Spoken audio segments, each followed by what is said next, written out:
Okay, Assalamualaikum warahmatullahi wabarakatuh dan selamat pagi pada murid-murid tahun 2 SK Kampung Kota. Hari ini kelas PDPR Sains kita sambung topik tentang bumi, okay, tajuk tentang air. Okay. Jadi kita pergi pada tajuk kecil yang baru hari ini iaitu air mengalir. Okay. Air mengalir. Kamu boleh buka buku teks kamu. Muka surat 105. Okay.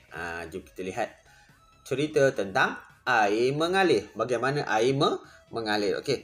Hari itu kita belajar tentang sumber air semula jadi. Okey, ada 5. Kalau kamu ingat, okey, ada hujan, kemudian ada sungai, kemudian ada laut, sumber air yang masin lah. Okey, kemudian ada kolam.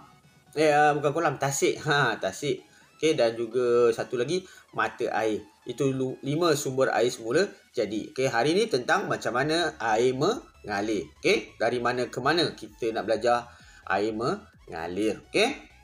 Tengok situasi dua rakan ni, mereka berteduh di pondok, okey, di pondok kecil, okey. Cuba kita lihat waktu tu hari hujan. Apa jadi? Kita baca ni, kawan ni cakap apa? Okey. Lebatnya hujan. Kemudian adiknya cakap apa ni? Kawan dia ni seorang ni cakap apa? Lihat, air mengalir dengan banyak. Okey. Cuba kita perhatikan air hujan ni jatuh dari langit, dari awan, okey.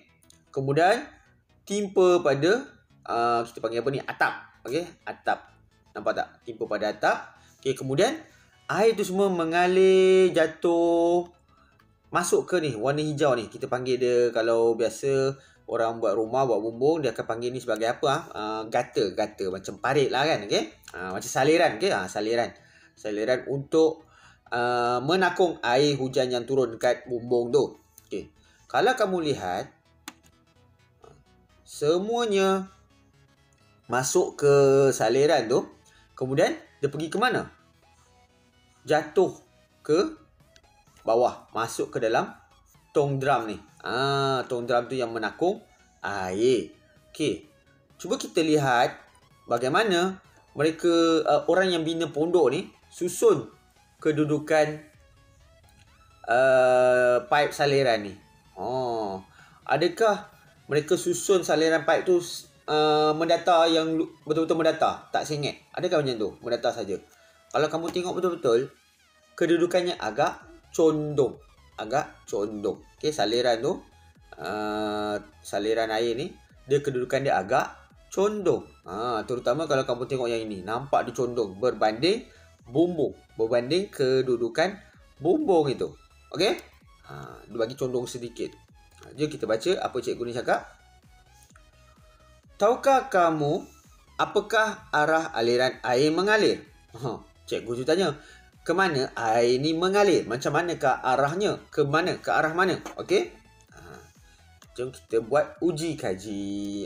Ini benda ni, uji kaji ni kamu boleh buat di rumah, senang saja. Okey? Okey, uji kaji. Menyiasat arah aliran air. Apa yang diperlukan? Pewarna makanan. Ini selalu kalau mak kamu buat kuih ke kan, kuih apam ke apa ke, letak sedikit pewarna. Okey?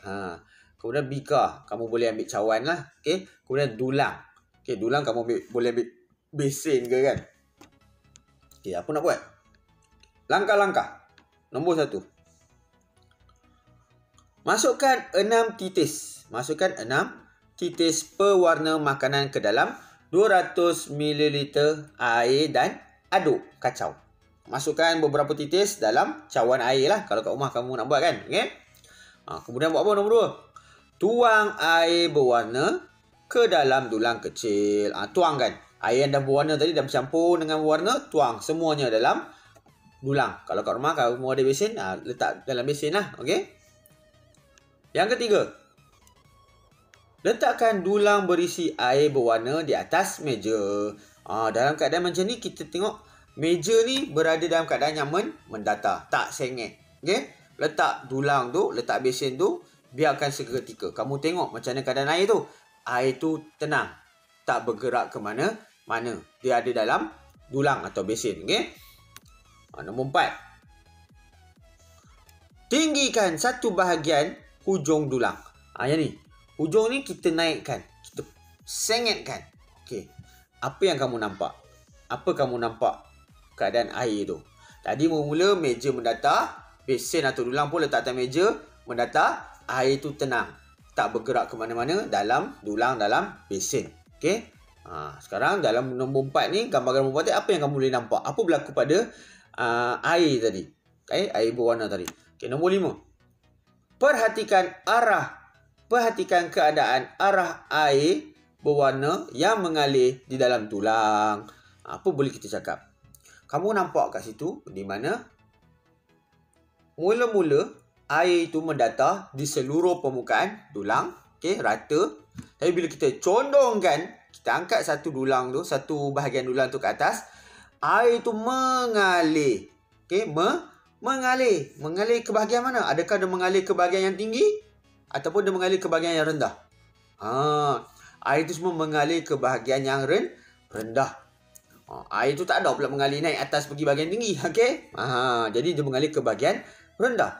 Berkumpul di satu bahagian dulang yang lebih rendah. Okey?